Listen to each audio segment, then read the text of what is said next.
Well, good afternoon. My name is Anthony Bass. I'm the Senior Program Manager of External Engagement and Culturally Powered Communities at the Greater Twin Cities United Way. Thank you for your time and commitment to the community. 2020 has been very challenging for us all, but today our hope is that we can help play a small role in helping you become a change maker as we move our community forward. But before we get started, I have a couple of housekeeping details that we need to cover. So first, the session will be recorded, as you can see. Please put yourself on mute and turn off your video.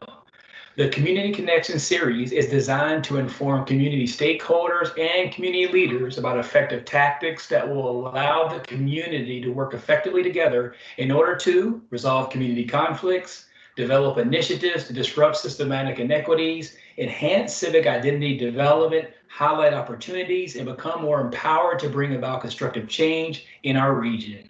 Our objective today is to bring you closer to our work by creating shared deep dive conversations, addressing issues, and the United Way strategic response. We want to recognize this unique space where we have convened both our donors and community partners. Your presence today is most welcome and appreciated.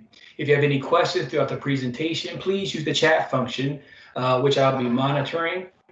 And after the panel discussion, when space is presented, I will announce your question at that time for our speakers. Lastly, engage and have fun. So at this time, I'd like to introduce our speakers for today. First, we have Dr. Joe Gothard, who is the Superintendent of St. Paul Public Schools. Then we have Kyle Hartung, who is the Associate Vice President of Jobs for the Future. And last but not least, we have Deon Clark, who is the CEO of TI Solutions, LLC. Now let's look at the agenda.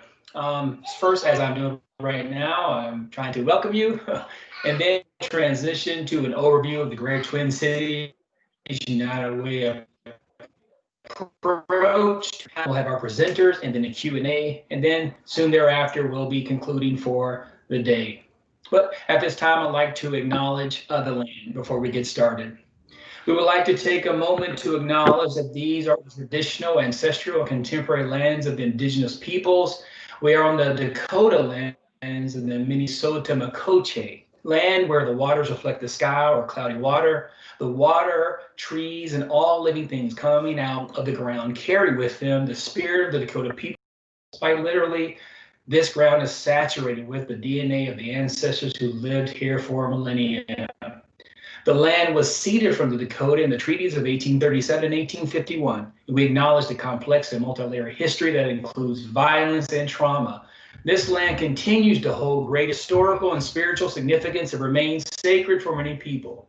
By offering this land acknowledgement, we affirm tribal sovereignty, and the Greater Twin Cities United Way is committed to ongoing efforts to recognize, support, and advocate for the sovereign tribal nations and indigenous peoples of the state of Minnesota and across the United States. Thank you.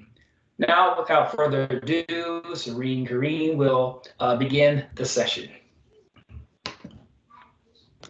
Thank you everyone for being here today. As a mom of 4 kids in distance learning during a pandemic and the racial unrest in our communities, I know well the people and issues that are competing for your attention right now, and I'm extremely grateful for your gift of time to learn about the transformational successes we've achieved through Career Academies. Our success has been possible because of the strength and opportunity that is possible through the Greater Twin Cities United Way. Our program lives in the greater work that is easily defined by our theory of philanthropy, which is that we will disrupt inequity and foster a region where all thrive, regardless of income, race, and/or place, through targeted investments and support of proven practices, promising strategies, and strengthening the connective tissue amongst the critical community partners and institutions. We have multiple levers to support this vision: advocacy, capacity building, impact measurement, and grant making. Today, you will learn about how we approach systems change through our innovation work. This work has been possible because of foundational gifts from donors who are willing to dive into the promising strategies and allow us to listen, co-create, and amplify outcomes on behalf of the folks that we serve. In the case of Career Academies, we conducted a formal asset mapping process to identify the key players, opportunities, and refine our strategies within this career pathway work. We continue to listen to our partners, both local and national, and learn with them as we create complex systems change. With what we've learned, we create and test promising strategies. We've piloted strategies like internships, including this past summer during the pandemic, fully remote, educator pathways focused on recruiting teachers of color, medical pathways that include nursing assistants, EMT, and even non-patient-based care. And we have students that are building tiny houses, complete with all of the plumbing and electrical required. All of these strategies were rooted in a spirit of young people are amazing and anything is possible. Through this work, we have measured what is working and created blueprints for success. We've learned that students in Career Academies, on average, have attended school more often than their non-Career Academy peers. They've increased their wages by up to $2.80 per hour, and they've earned over $3 million of college tuition while still being high school students. And they've been hired by employers within their pathway sequences. We do all of this co-creating and testing in deep partnership with our Career Academy peers and district leaders. We share what we know and provide space for implementation, and we share that risk of innovation with our partners so that they have room to be able to do their core work. From there, we amplify that success. Like any successful project, once we learn through all that testing phase and we know what works, we want to be here to amplify that success throughout our region and throughout the state. We support schools in replication and we support students to build wealth. Through our work in the community of practice, we share elements and strategies that have been successful in one district, and we bring that knowledge, connection, and secrets to any and all that are in the next community. Change happens at the speed of relationships, and we value our relationships with the experts and the schools most of all. Next slide, please. In Career Academies, our work stands out as different because our strategy is rooted in systems change, but our outcomes land directly in the hands of youth within the programs. We're aggressively focused on wealth building for young people with the belief that building systems for students to get to zero college debt with $25 an hour jobs allows them to take their leadership position in the community. At the heart of this work is to share power with our grantees and ensure that the young people can build and leverage their own power to create a new vision for our region and our state. Next slide. As we look to the core components of Career Academies, you will see that we are looking at broad strategies that we work with our districts to align their programs to, starting with the selection of career fields, ensuring that these are areas of growth and have high wage, high demand potential. Instead of filling needs that will be automated quickly, we're ensuring that the pathways there are built in line with the long-term needs of our community. From there, our strategy is to support students to test both college and career. So a successful pathway includes a minimum of 12 college credits embedded in that sequence. We know that our high school educators are trained in how to deliver curriculum very successfully to high school students. So keeping the college credit in the high school with their existing amazing teachers and amplifying the rigor of those courses in direct alignment with what's happening at the college, we know that students are able to test and to succeed in college level coursework. Combined with the support that we give to teachers to ensure that the coursework is not only rigorous, but relevant, making sure that they have the state-of-the-art equipment, they have access to industry mentors and partners, they have the ability to test their own skills, perhaps through teacher externships or other related experience that allow them to know what's happening right now in industry and be able to give that exposure to their students in the classroom.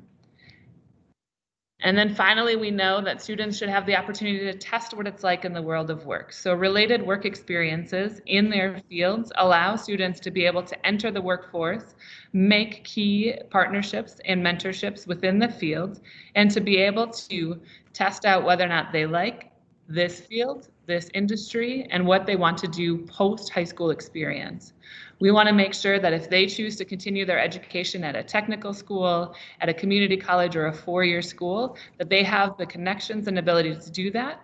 And as they transition, they've tested what it's like to do both college and career in their high school experience, and they're able to make that choice about what's next.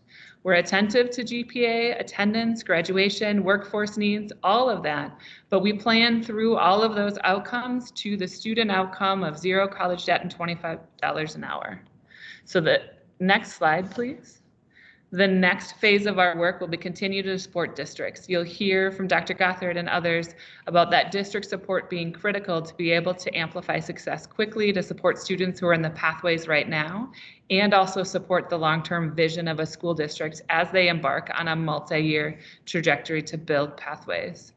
We also will be looking at focusing on seamless transitions. We know that students are building amazing opportunity, amazing credit towards their college degree and related work experience. As they transition from their high school experience to whatever's next for them, we want to make sure that that credit, that work experience, those mentorship experience and networking comes with them into the next phase of work. So we know that the majority of jobs require some sort of credential, certificate, or so we've gone and embedded those degrees and experiences within the high school day so that if students at the transition point from high school to whatever's next want to go into the world of work, that they have the necessary skills and experiences to do so.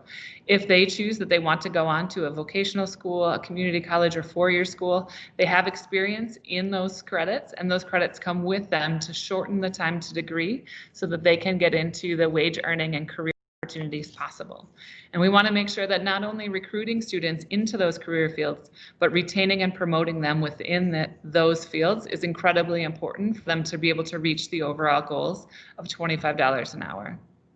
And finally, expanding our community of practice. It's important that we are able to take what we've learned in partnership with our school partners to be able to share that with the peers, to be able to replicate and amplify success, and to be able to really create that statewide opportunity for students, no matter where they're at, to be able to engage in this kind of curriculum that allows them to build wealth and take their leadership positions in the community. So we believe that what we know should be shared widely and be able to be replicated with or without additional funding. So it allows us to do that transformational systems change that we know that we've been able to achieve, and then replicate that throughout the state using existing funds to be able to amplify success throughout career pathways. So it's a little bit of that work, and I'm really excited for Dr. Kyle Hartung to share next on what's happening within Jobs for the Future and the national network, and excited to get into the Q&A. Thank you.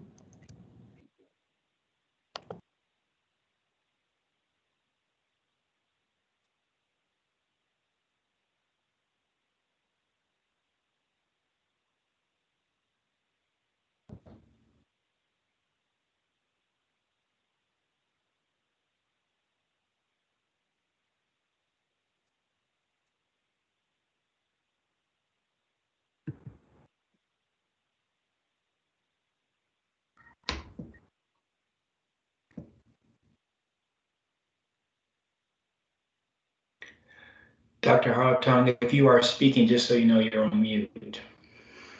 Thank you for letting me know that. And everything I just said, you didn't get to hear. So really quickly, I'm so glad to be here talking to you in a way that you can actually hear me now. And Sareen, I appreciate you asking us to join the conversation. What I was saying was that JFF, we're a national nonprofit organization. We work across the country looking to accelerate the alignment and transformation and ultimately the reimagination of our nation's education and workforce systems. You can see here sort of three big ideas and ways that we strive to make impact. And if you'd like to learn more, I encourage you to check out jff.org. If you can go to the next slide, please. Sareen was just talking about their deep and historical work in the Pathways building. This has been a part of our work, the 9 to 14 college and career pathway space for over a decade, where we've been working across 28 states and 80 regions. And Greater Twin Cities United Way has been our a leader in this network and a partner with us since 2015. And I really celebrate all you've accomplished to date and looking forward to our ongoing collaborations. What I wanted to say here was a little bit of context. When we launched this work, we had these four lenses on the outcomes that we sought to achieve in this work. Obviously, we begin with young people, but we also think it's really important to consider how pathways and the work that we're collectively doing meets employer needs, and how these pathways ultimately support the needs and build strong and robust and thriving communities, and ultimately can be used to revitalize and strengthen economies.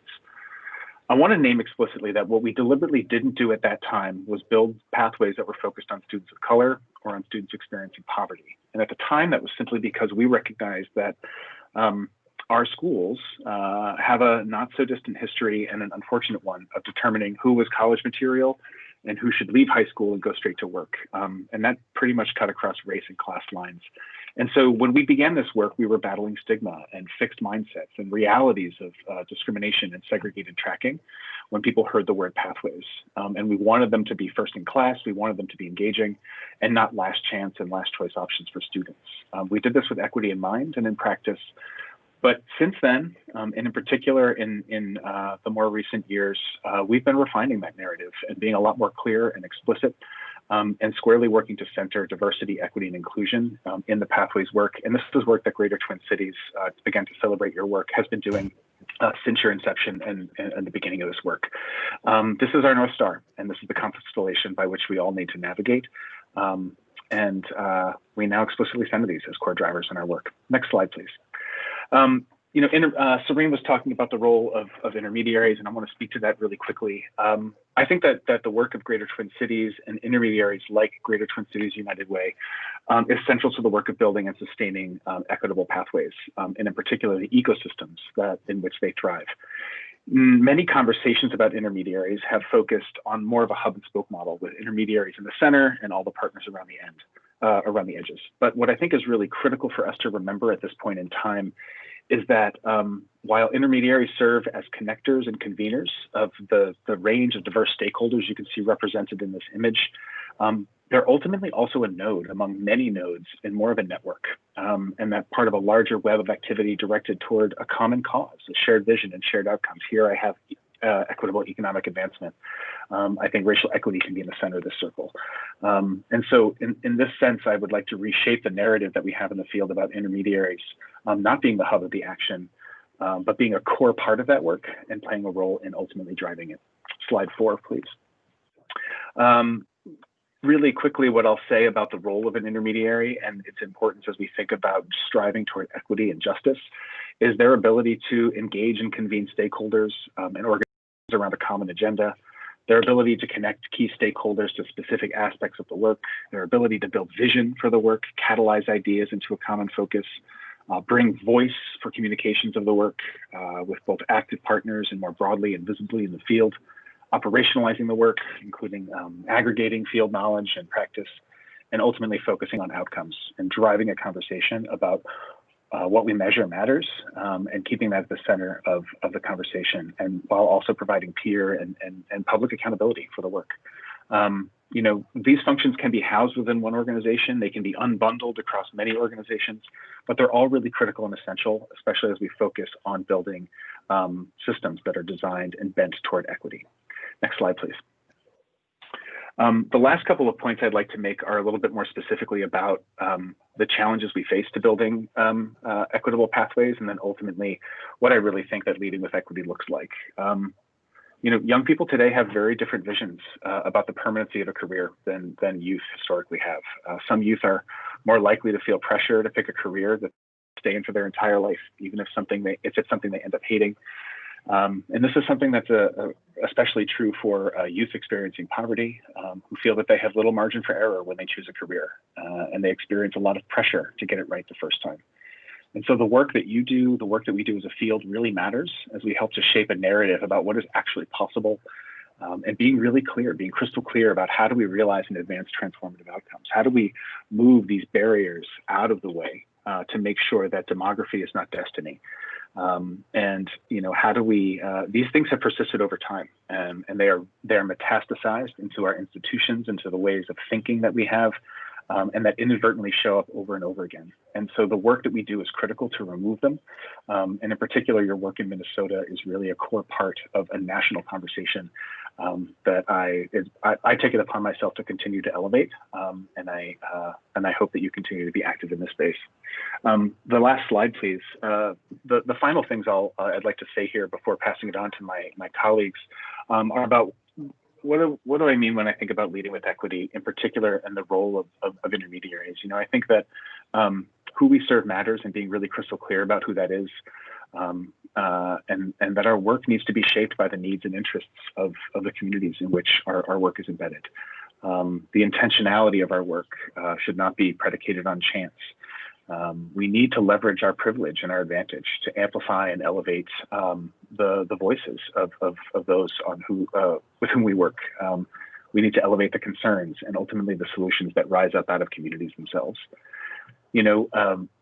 We know that a one-size-fits-all approach does not work, and that our efforts, when we think about from design to partnership to implementation to supports to recruitment of young people into these pathways, it has to reflect this mindset, and how do we get really crystal clear on what we're improving? How do we motivate other leaders to change and transform in the way that they think about this work? And ultimately, how do we internally within our own organizations and institutions embed DEI in a way that permeates the way we design these pathways, bodies of work? And how do we strive to systematize and not standardize? And ultimately, how do we really drive deeply and be clear about what our expectations are for young people, rather than just creating conditions where opportunities exist, and really doubling down on, here's what we want to achieve, let's come together, let's go after it. Thank you very much.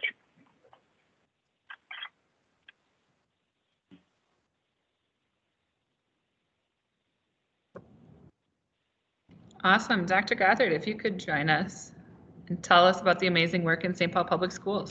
All right, thank you very much, Sareen and Dr. Hartung. Great job as well. It's great to be with you all today, scanning the participants. Lots of familiar names, and just really happy to be here today. Thank you to the Greater Twin Cities United Way, of which I'm a very proud member of the board, and also to our community partners. There are two things that I can share about this work. First, it cannot be done alone and solo by one person. It's an entire community. There's no doubt about that. And also the support of the very highest level of the organization is incredibly important too. What I'm describing to you today is just a sample of the work that's done, and it's found in our district strategic plan, SPPS Achieves, specifically initiatives 6A, 7A, and 7B. So very much a board supported, board approved, resources allocated, and great direction with outcomes measured as we make progress. So I'm thrilled to be here today with you, and would like to share just a little bit about SPPS. Next slide, please.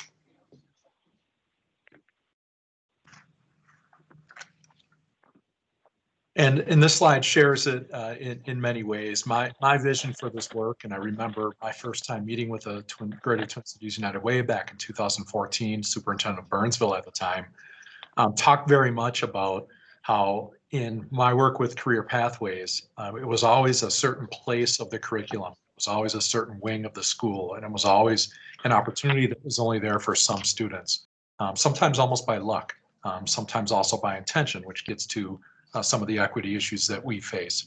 I want to create a system that is open to all students and that is found throughout our entire curriculum. So when we look at the idea of stackable credentials, for example, we want to make sure that we can offer in high school entries into careers where students can go in and, if they choose, get further education, a 2-year or 4-year degree, but that there's relevancy at the forefront of their experiences while in high school.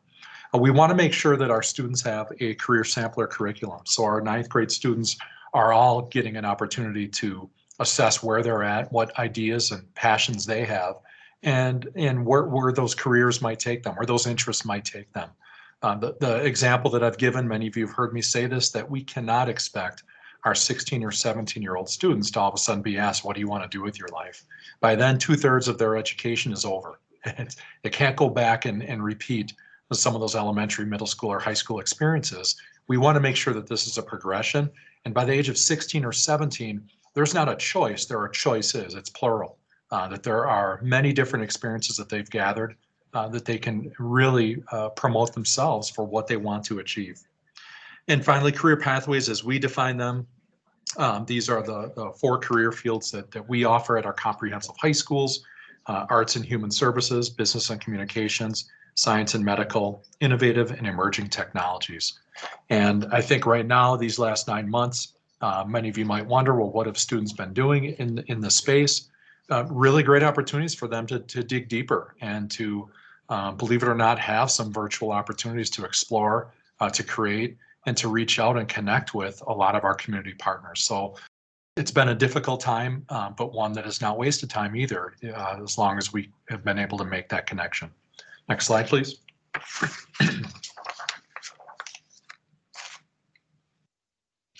So our work with personal learning plans, again, I just shared with you the idea that a 16 or 17-year-old is asked, what do you want to do with your life? I believe that this needs to start sooner. And I'll say this for a few ways. One, I'm very fortunate to have a mayor in Melvin Carter in St. Paul, who started College Bound St. Paul. That is that every child born in St. Paul gets a $50 college savings account. And I say this, that it's so important because, you know, the idea is not the $50. The $50, of course, will grow over time. That's not the most important part. The most important part is what it symbolizes, that every child born in this city is believed to have a future that is based on success. And it's up to our entire community to wrap our arms around every baby born to say that you matter, here are our opportunities, and here's how we're going to support and empower you. So it starts much earlier for us at birth in St. Paul. But our personalized learning plan work starts in kindergarten.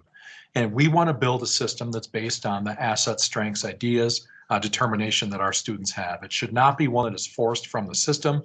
In other words, it's one that's built and based on how our children express, and our system needs to create the conditions for those, you know, for those skills to be born. They really do. And the other piece is this, that our families need to be involved in this as well.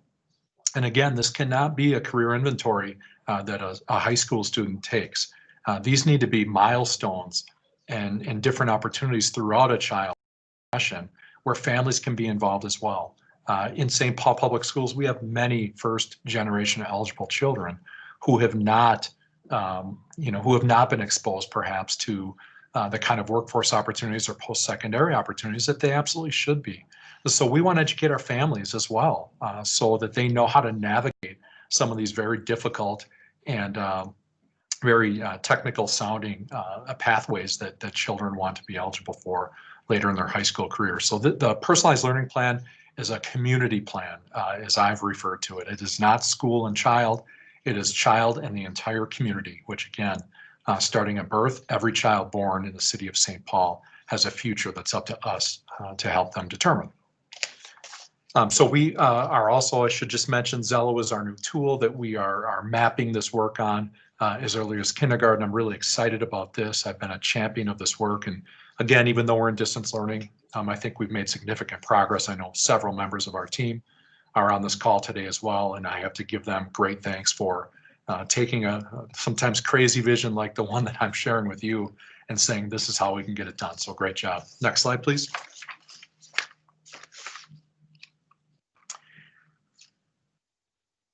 So we also want to make sure that our students have as many internship opportunities as possible. You know, when we look at data in St. Paul Public Schools, we find that some of the most engaging, some of the most successful comes from our college access partners and programs and the work that we do there. That's outside of school time, after school, on weekends, or in summer.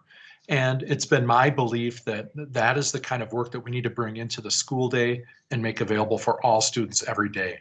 It shouldn't just be, you know, that there's a capacity on a program, and if you didn't get in, try again next time. Or perhaps you didn't make the prerequisites that have always guided how we sort children in high school. We've got to find a way for every student to latch on to an opportunity outside of school or that's brought into the school day that can be highly enriching and engaging and provide them a great window into what their future could hold.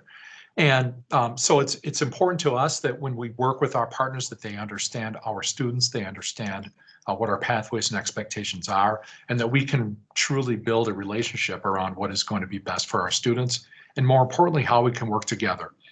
As an early high school principal, I thought that the goal to partnerships was to open the doors and wait for everyone to come, and that might happen. You might get lucky once in a while. The best partnerships are created when school and community come together. They meet and they put what they have to offer and what they want students to experience at the center. They build programs and initiatives around how to help empower that student, help to advance that student. And most importantly, they come together frequently to assess how they're doing. We continue to set goals and milestones and outcomes, and we make adjustments if need be. We want to make sure that that our community knows that, that in partnering with St. Paul Public Schools, that we are always going to be focused on making sure that the mission of both our organizations and our school district is going to be met through our students' experiences. Next slide, please. I wanted to share with you just a little bit about newer as of last year. We are partnering with Achieve Minneapolis to create career pathway centers in our schools. We'll be expanding that. And it's really been helpful for us to make sure that we can be focused in this work. Another truth that I'll share with you about this work is that this is not school counseling alone. It just cannot be.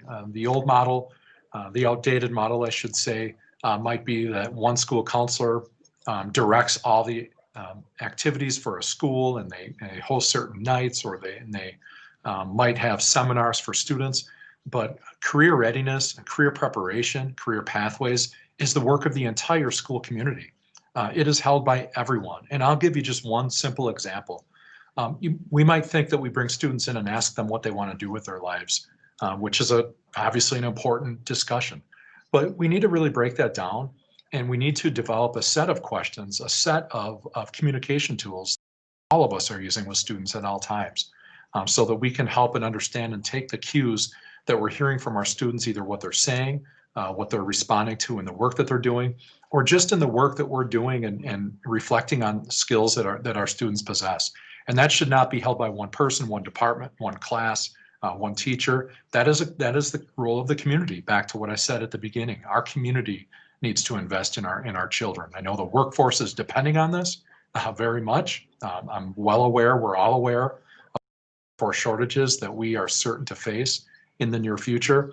And I look around every day and see 36,000 students who reflect the St. Paul community, who I want to make sure have every opportunity possible in their to contribute to that workforce successfully.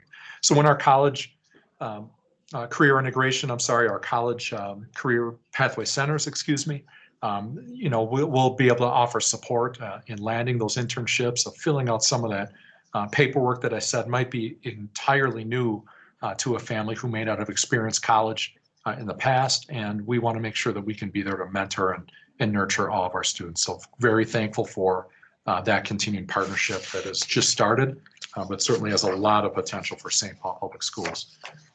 Next slide, please. And I think this is the final one. I just wanted to share a little bit about career integration. As I mentioned again, that my idea of how career pathways work in school is this. And I know Kathy Funston, I think, was on the call. I saw her name. We had worked together in Burnsville, and it was very apparent to me that we want to make sure that students can experience career pathways and make progress towards graduation. Now, there's a really key distinction in there. I didn't say experience career pathways or make progress towards graduations. It's together. It's one of the same. And that means that we do not want students in St. Paul, and everywhere for that matter, to have to select a major when they're freshmen or sophomores in high school. We want our students to be able to explore and attempt coursework that's highly engaging, that's rigorous, that's relevant, and that they can make progress towards graduation. So it's kind of a dual access pathway that they can seek. They can try different career fields and move towards the graduation requirements at the same time without penalty. As you know, some of you like me may have graduated college with a few more credits than you needed to, and it costs a lot of money, but we're talking about our children's education in our pre-K-12 systems, and we want to make sure that that is done without punishment. In fact, we want to do it with encouragement. Let's change our language around it. Let's not deficitize it. Let's say that it's great that you've tried 3 different career tracks. You haven't quite found your niche, but these are things you're going to build on as you move towards graduation, and it may help you land that job, a 2-year degree, seeking that 2-year degree, that 4-year degree, or take the time off that you need. But you're going to have a really solid background, a solid foundation that you can build on. And it's important for us to integrate where we can those lessons into all of our curricula as well. It isn't just, again, found in those that are coded career pathway. it's truly found in every one of ours, so that our students can see that there's relevance in the work that they're doing outside of just getting the grade in that class or earning the credit that they need to.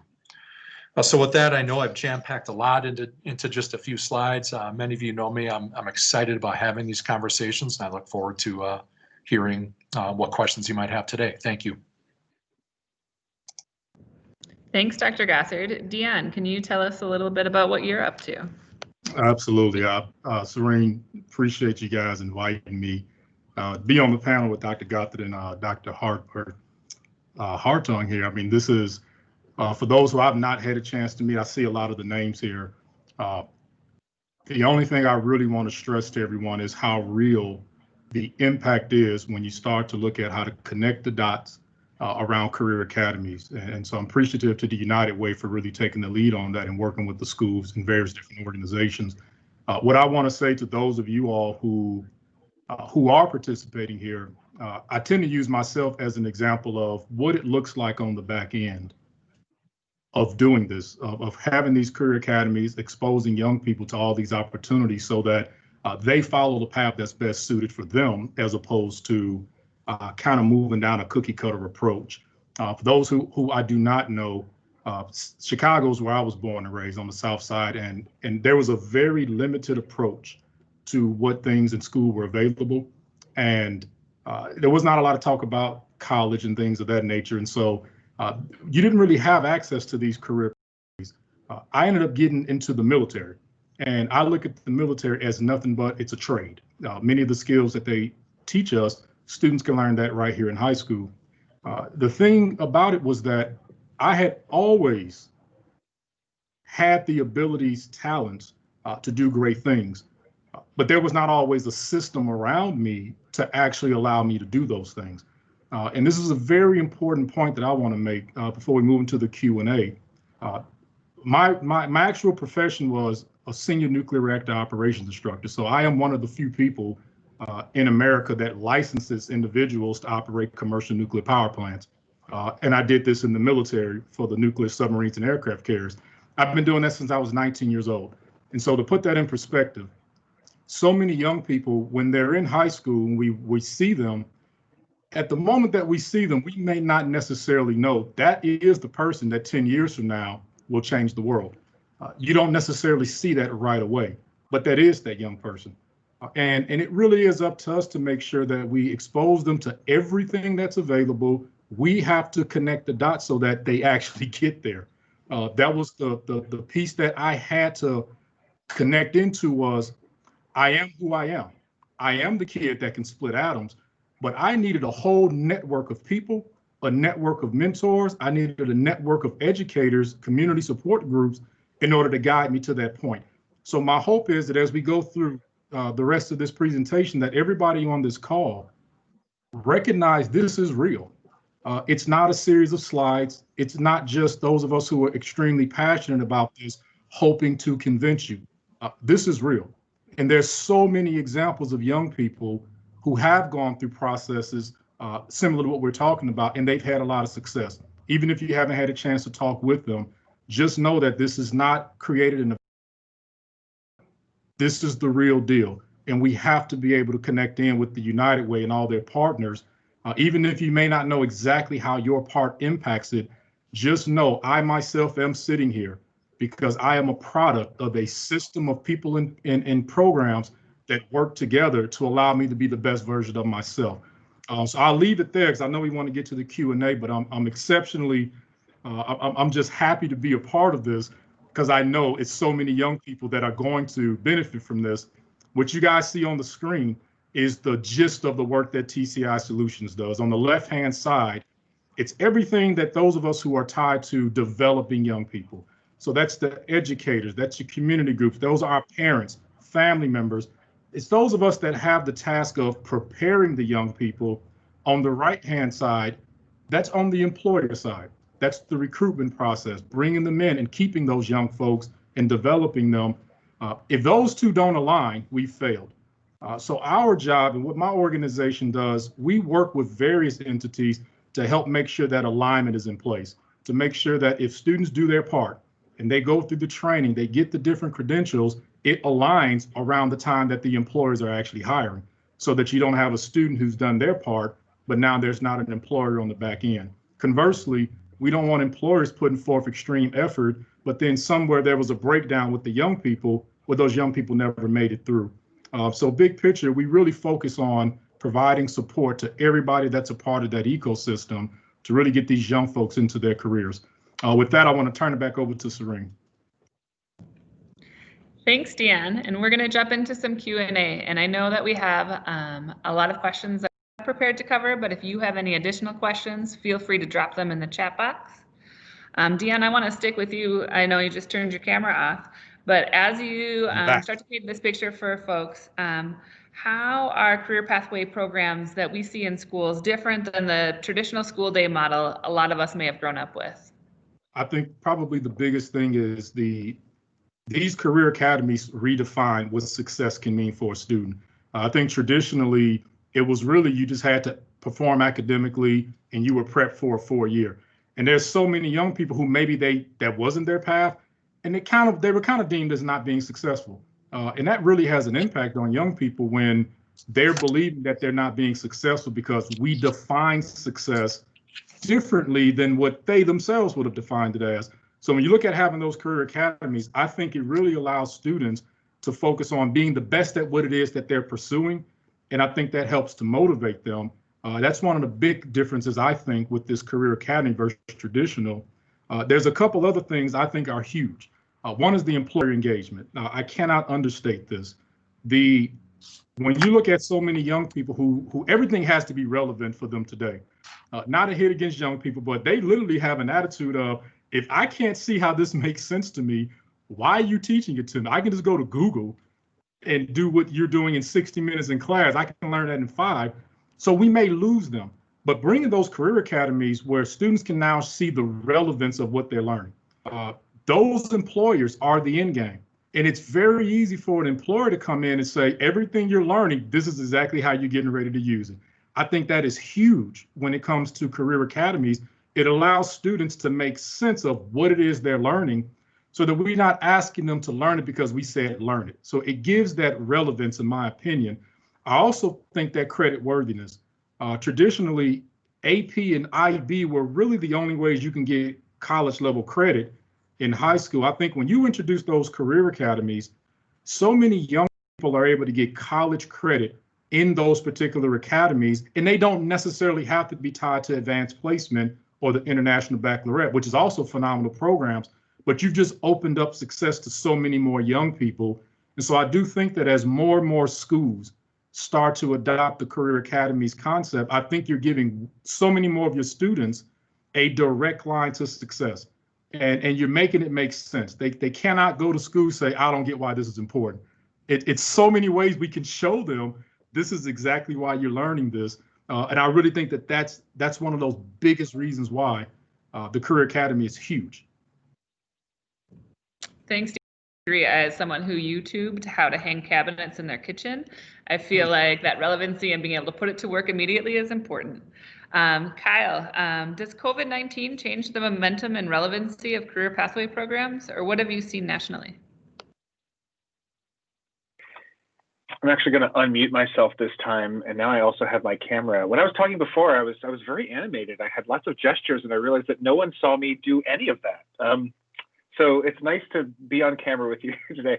I think it's a really critical time, and I think about the current economic impacts of COVID-19, coupled with the multiple pandemics that we're faced with, right? We're looking at the pandemic coupled with the rightful calls for racial justice, and a hard look at what's been in the dark corners of our society and culture for a long time. And what I've seen happening across the country is exacerbating what are already deep and really wide inequities that have historically fallen along race and class lines. We see career-connected learning that career academies are trying to do becoming deprioritized. We see a lack of attention, and not from lack of interest or goodwill, but just the infrastructure is not there to support these things at this time. And people are focusing on the immediacy in front of them, which I get, but we're at a tipping point, right? We have we're faced with a huge risk if we let go of those things now, if we let go of what Dr. Gothard is talking about, if we let go of what we hear Deon saying, and we don't double down on this now, and if we don't actually not just try to maintain where we were, but really use this moment to reimagine so that we don't retrench into old ways of doing things. Like, this is an opportunity to actually scale these pathways approaches and scale the use of career academies and scale that space in between. What are the responsibilities of employers? And I think that we have a responsibility collectively as a field to call those questions of employers. Like what are you willing to do? What are you doing now to create welcoming conditions for young people in the workplace? As well as then the expectations on the education side, right? And I'm listening and thinking about what you were talking about, Dr. Gothard, about how do we set those expectations and set young people up for success? Waiting until junior or senior year of high school to have a very real conversation about a young person, about how they want to contribute, how they plan on finding financial security, who they are in relation to the world of work is way too late, right? And all of a sudden they realize they want to be the 2 or 3 purveyors of nuclear approval. I don't even understand what you do, Deon, but I want to learn more, right? But they realize that that's their jam, and at that point it's too late, right? And so how do we build these systems, and how do we actually go back in some regard to the drawing board, take the best of what we've learned, and really double down on those things? How do we focus on the industry sectors where we know that there's promising career ladders, where we know that there's family sustaining wages, and get young people connected to real adults in those real workplaces virtually? Like, we can't use the excuse anymore that, oh, there's not a business like that near where I live. Well, we have learned actually that you can do everything via Zoom or WebEx or whatever. Like, let's not let go of that. And then when we can come back in person, let's also not forget that there's really important human connections that we need to be making. And so, like, I think I went very quickly from gloom and doom to a lot of excitement, because I do feel like this is a really exciting time for both education and workforce development.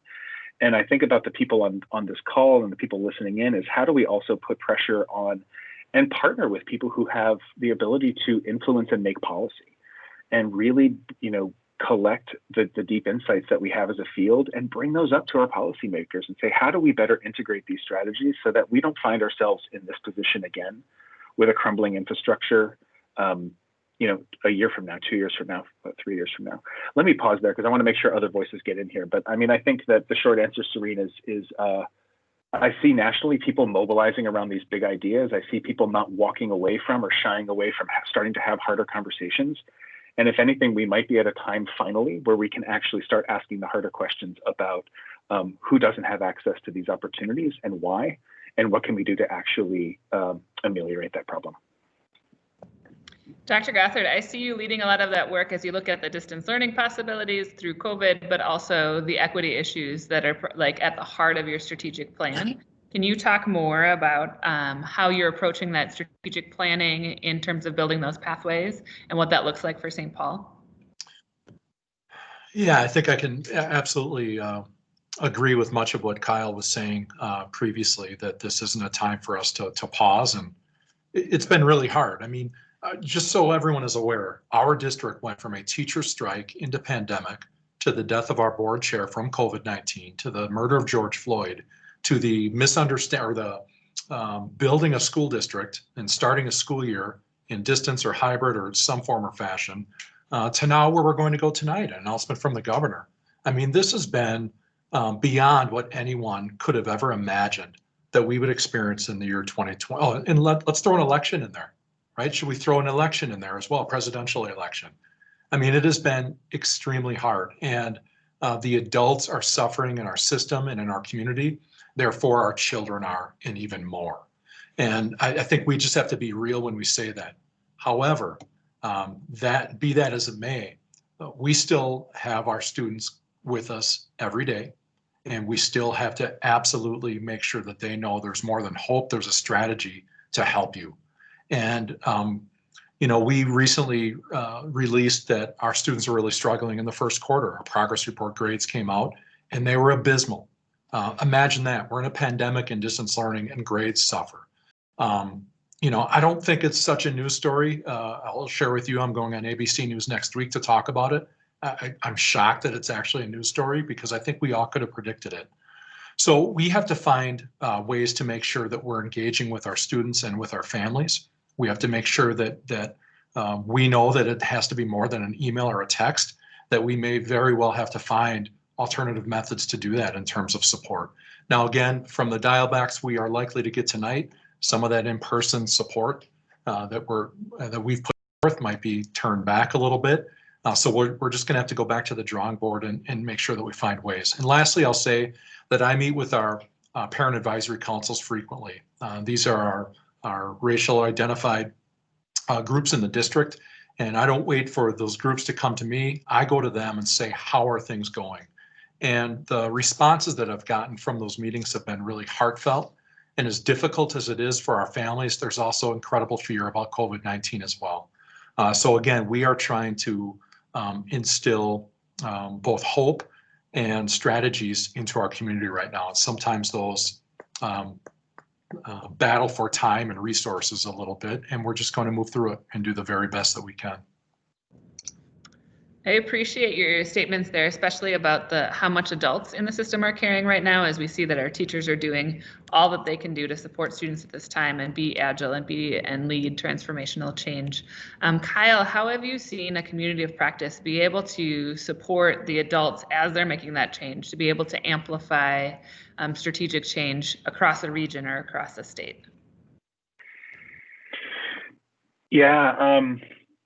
I think about the power of this work and the way that it radiates, from local to regional to state. And then, I have the privilege of having, frequently a national perspective on this. But I think that so much of the power of this, and I think about, the work that's happening locally within Minneapolis, St. Paul, but then I think about the work that has been expanding to a more regional approach, and then a series of regions in Minnesota. But if you think about connecting all of those regions and communities of practice, I would say that for me, the power of that to amplify and to accelerate the work is along two dimensions. One is around impact and one is around knowledge.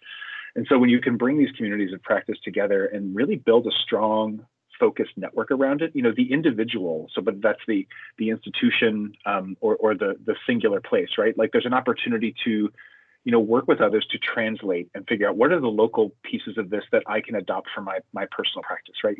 Parachute in what works in one place into another. Context matters. And so that's one form of impact. But then another form of impact is on the more collective level as we think about coordinated efforts and bringing best practices and sharing strategies that can work across place, right? But how those strategies get translated into models so that we can realize hope, right, matters. And then along that other domain, I see the opportunity to connect, these smaller communities of practice into a larger network, again, through the opportunity to coordinate and share existing resources together, right? Like, so what are you doing? How did you do that? What was the strategy there? How did you get that employer to really reframe and use asset-based language in the way that they talked with young people? How did you, help the 7th or 8th graders start to develop a narrative about who they were in relation to the world of work and what it means to have dignity and value there, right? So you're learning. But then the real opportunity is producing new knowledge collectively, right? And that's where we can push together on the edges of learning and innovation, where we can,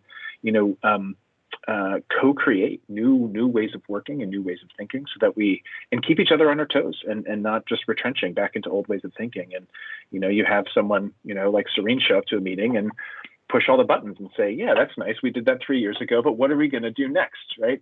But that's where the innovation happens, and it's born of necessity, and it's born of need, and sometimes it's born of inspiration, and all of those things are great. And so an opportunity to connect local communities of practice to regional ones, and ultimately to the state one, and then ultimately a national conversation. And that's what I think that we need.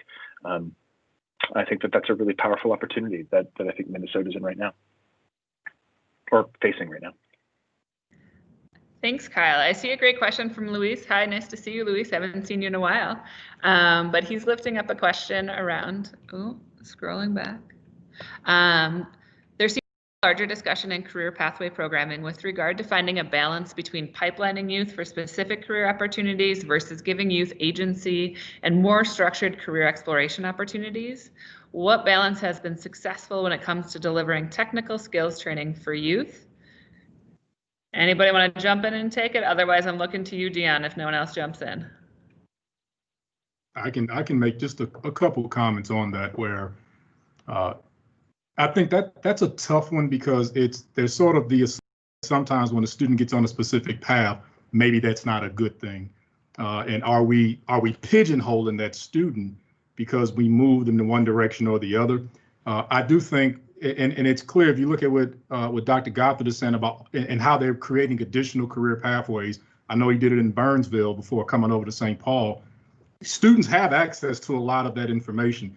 Many of them simply don't know what they want to do. And that is no fault of a parent. It's not a fault of educators. They have so many options that it does take time to explore and really know what you want to do. One thing that I think is important, and if there are parents on this line, I hope you guys hear me well too, is that there are some directions that the students are being encouraged to consider, be it the skilled trades, IT, different higher learning. If they get on that train and they're not 100% certain about where they're going, what we know is in many instances, the train that we help them get on, if they stay on that train, they're going to end up successful, meaning they're not going to lose, but they can jump off that train as they learn more about themselves and switch careers. The risk is never getting on the train. It's never moving forward. So I just think we need to be okay with allowing the students to go down a direction, but just don't discourage them if they decide to change it, because it's so hard for them to lock in what they want to do. So the more we can provide those pathways for them and give them that agency to figure it out, I think that's great.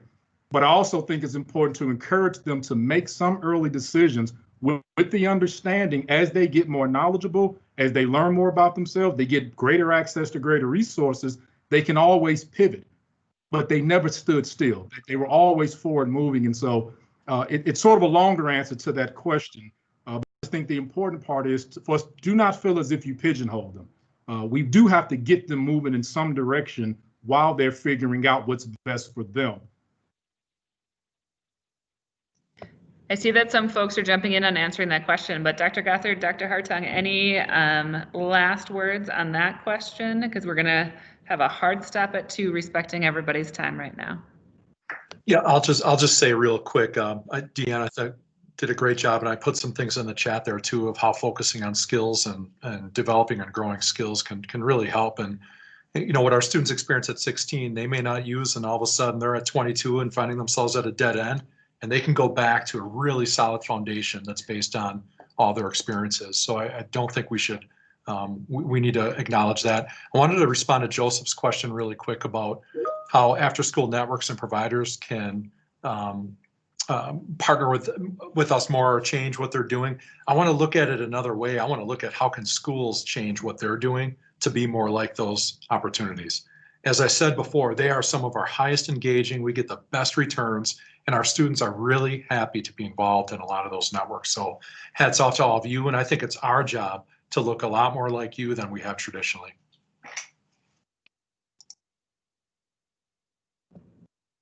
Thank you so much, everybody. I have so many more questions and would love to keep chatting, but I know Anthony's going to cut me off if I even try. So I want to thank everybody for coming to this conversation. We will answer any questions that you have. If you want to drop them in the box, we will get back to you with those answers. I will go ahead and get those to you if you need. Otherwise, we just thank you for coming, and I'll pass it back to Anthony.